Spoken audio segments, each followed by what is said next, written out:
नमस्कार, प्रणाम। आप सभी का स्वागत है। मित्रों, एक मुख्य तिथि है 29 मार्च 2025। बृहस्पति से संबंधित मीन राशि अर्थात द्विस्वभाव वाली स्त्री की राशि, जल तत्व की राशि, जिसका वर्ण ब्राह्मण है, और जल तत्व के परिचित से संबंधित यह मीन राशि, इस राशि में शनिदेव 29 मार्च 2025 को प्रवेश कर रहे हैं। जीवन में खड़बड़ाहट पैदा करने वाले हैं और भयंकर बदलाव भी लाने वाले हैं। मनुष्य का जीव कुछ कर नहीं पाएगा। वह कैसे बदलाव है, एक शोध संकलन इस टॉपिक को लेकर मैं आपके सामने आज हाजिर हुआ हूं, और कोशिश कीजिएगा कि अंत तक यह वीडियो देखिए। यह लॉजिकली बताने का प्रयास भी करूंगा कि ऐसा क्यों हो रहा है। 29 मार्च 2025 को लेते हुए ऐसे सोशल मीडिया में बहुत सारे ऐसे वीडियोज हैं, लेकिन जो बदलाव मैं बताऊंगा उसको तर्क क्षमता के तहत बताने का प्रयास करूंगा। और आपको यदि एस्ट्रोलॉजी में विश्वास है, भरोसा है, जानकारी है, तो आपको समझने में भी सुविधा मिलेगी।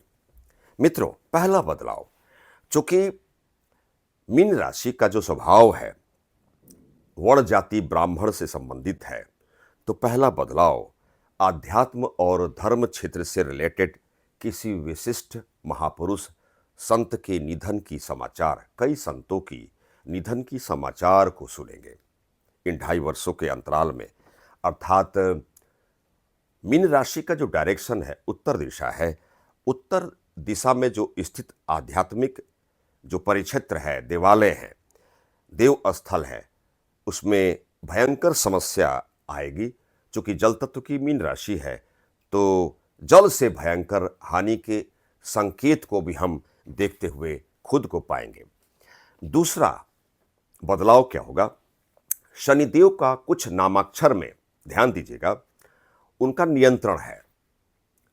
प फ ब भ म, P B M, B H और पी एच। अर्थात इस नामाक्षर से संबंधित जो भी व्यक्ति हो, शहर हो, देश का नाम हो, आप अंदाजा लगा सकते हैं। अर्थात मार्च 2025 से आगामी 2.5 वर्षों के लिए मुंबई शहर, भुवनेश्वर शहर, बिग बी अर्थात अमिताभ बच्चन जी की बात करें, माननीय मुरली मनोहर जोशी जी, प्रियंका गांधी जी, इससे आप अंदाजा लगा सकते हैं। यह 2.5 वर्षों का समय इन नामाक्षर से रिलेटेड देश हो और शहर हो या व्यक्ति के लिए बेहतर नहीं है। तीसरा बदलाव में बुध को किशोर अवस्था का कारक माना गया है। युवा अवस्था मंगल का कार्य क्षेत्र में आता है, और शनि देव को वयोवृद्ध का कारक माना गया है, बुजुर्गियत का कारक माना गया है। तो इन 2.5 वर्षों में वयोवृद्ध की श्रृंखला में, उस परिक्षेत्र में इतने असामयिक निधन को हम सुनेंगे, समाचार को सुनेंगे, और श्रद्धांजलि देते हुए हम थक जाएंगे। ये बड़ा ही अजीबोगरीब बदलाव को हम देखेंगे। चौथे बदलाव में शनिदेव का जो डायरेक्शन है वेस्ट है, और पश्चिमी देशों में हलचल पैदा होगी। एक विषम स्थिति का आगमन होगा, युद्ध जैसी स्थिति भी आएगी। और इसका इम्पैक्ट क्या होगा कि हमारे देश के जो नागरिक बाहर है, पश्चिमी देशों में है, एनआरआईज की बात कर सकते हैं, एक नेगेटिव इन्फोर्स पावर अप्लाई होगा। उन्हें घर वापस आने के लिए यह शनिदेव मजबूर करेंगे मीन राशि में रहते हुए। पांचवा बदलाव, जब जब शनिदेव मीन राशि में रहे हैं तबाही आई है। 1937 में द्वितीय विश्व युद्ध की शुरुआत हुई, और 1965-66 में जब शनिदेव मीन राशि में आने वाले थे, भारत पाक युद्ध की नौबत आई। 95 में जापान में भयंकर तबाही हुई, बड़ा भूकंप आया जिसमें लाखों लोग मरे। अर्थात 29 मार्च 25 को जब शनिदेव इसी मीन राशि में आएंगे, तो चूंकि जनता का कारक भी शनिदेव है, उस श्रृंखलता वाले मोड में शनिदेव रहेंगे। जन आंदोलन को हम देखेंगे, तबाही आएगी, युद्ध जैसी नौबत को भी हम फील करेंगे, और प्राकृतिक आपदा का यह 2.5 वर्षों का समय वैसे भी रहना है। अर्थात जो भी प्राकृतिक आपदा आएगी वो बेचैन करेगी।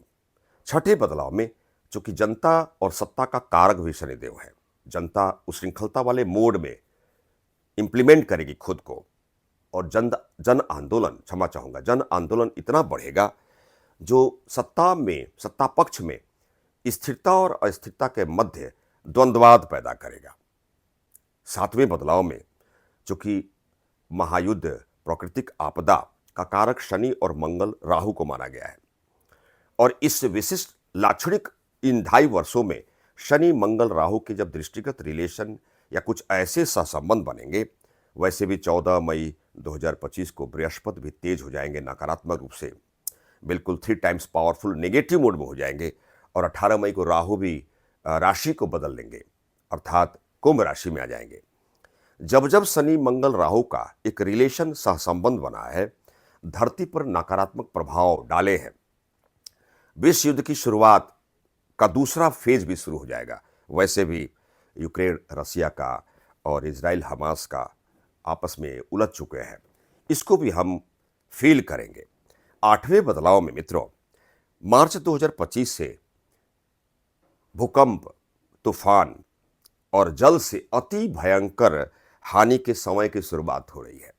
खासकर विश्व के मानचित्र में नॉर्थ डायरेक्शन और पश्चिमी डायरेक्शन में इसे यही शनिदेव फील कराएंगे, क्योंकि शनि का डायरेक्शन पश्चिम है और मीन राशि का डायरेक्शन उत्तर है। 9वें बदलाव में देश विदेश में स्थित जो पहाड़ है, जंगल का परिक्षेत्र है, आग और जल से एक नकारात्मक प्रभाव आता हुआ दिखाई देगा। चूंकि शनि मंगल राहु का एक कोरिलेशन का बनना, इसे आप कैसे समझेंगे? जल से मग्न हो जाएगा, भूकंप, आगजनी से पहाड़ और जंगल का भारी नुकसान होता हुआ दिखाई देगा, जो ऐसा कभी नहीं हुआ था, न हुआ होगा। इस 2.5 वर्षों में हम उसे फील करेंगे। 10वें बदलाव में शनि से संबंधित जो भी परिक्षेत्र है, आप कंपनी की बात करें, लोहा, सड़क, तैलीय पदार्थ, इंडस्ट्री की बात करें, पेट्रोलियम, इलेक्ट्रॉनिक, फैक्ट्री, हार्डकोर संबंधी कार्य, माननीय न्यायपालिका की बात, जो भी परिक्षेत्र है, उस परिक्षेत्र के लिए ठीक समय नहीं है और बहुत बड़ी आर्थिक मंदी का भी संकेतक समय की आने की संभाव काल में हम पहुंच रहे हैं। न्यायपालिका की माननीय न्यायपालिका की सक्रियता भी बढ़ती हुई दिखाई देगी। 11वें बदलाव में चूंकि जनता का कारक शनिदेव है, लाखों लोग मरेंगे और जो बुजुर्गियत टाइप के जो लोग हैं, वृद्ध लोग हैं, उनके लिए वैसे भी ठीक नहीं है।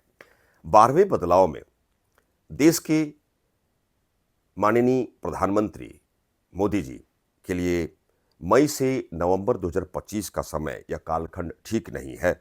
स्वास्थ्य के संदर्भ में कुछ समस्या अड़चने पैदा कर सकेगा, इसकी भी संभावना बनती हुई दिखाई दे रही है। शनिदेव को तीर्थों की पदयात्रा का कारक भी माना गया है। ध्यान से समझने की आवश्यकता है। जब मनुष्य हारेगा और देवालय, तीर्थ स्थल की पदयात्रा और यात्रा में होड़ मचेगी, यह 13 मुख्यतः यह आखिरी बदलाव जो मैंने आपको बताया। और कुछ ऐसे व्यक्ति विशेष होंगे जिन्हें राजनीति को छोड़ने के लिए इन्फोर्स पावर, एक negative enforce power Shanidev apply करेंगे। आखिरी में भारतीय राजनीति में जिन व्यक्ति विशेष और पॉलिटिशियंस का नाम प, फ, ब, भ, म, P, B, M, P, H और बी, एच से है, अर्थात यह 2.5 वर्षों में एक ऐसा कालखंड का आगमन होता हुआ दिखाई देगा कि वह खुद ब खुद राजनीति से बाहर हो जाएंगे। अर्थात अब यही देखना है कि यह मीन राशि का शनिदेव क्या क्या गुल खिलाते हैं और हम सबों को बचने की आवश्यकता है। अर्थात यह मीन राशि जो बृहस्पति की मूल त्रिकोण राशि है, और जब जब इन मीन राशि में शनिदेव का आगमन हुआ है, वह स्ट्रॉन्ग तरीके से नकारात्मक रूप से प्रभावित होते हुए इस मानवीय गरिमामय जीवन के लिए और नेचर के लिए उन्होंने समस्या खड़ी करी है। मित्रों, हरिओम तत्सत, नमो राघवाय। एक छोटी सी व्याख्यान के तहत मैं ज्योतिष आचार्य प्रमिल चतुर्वेदी, प्रणाम।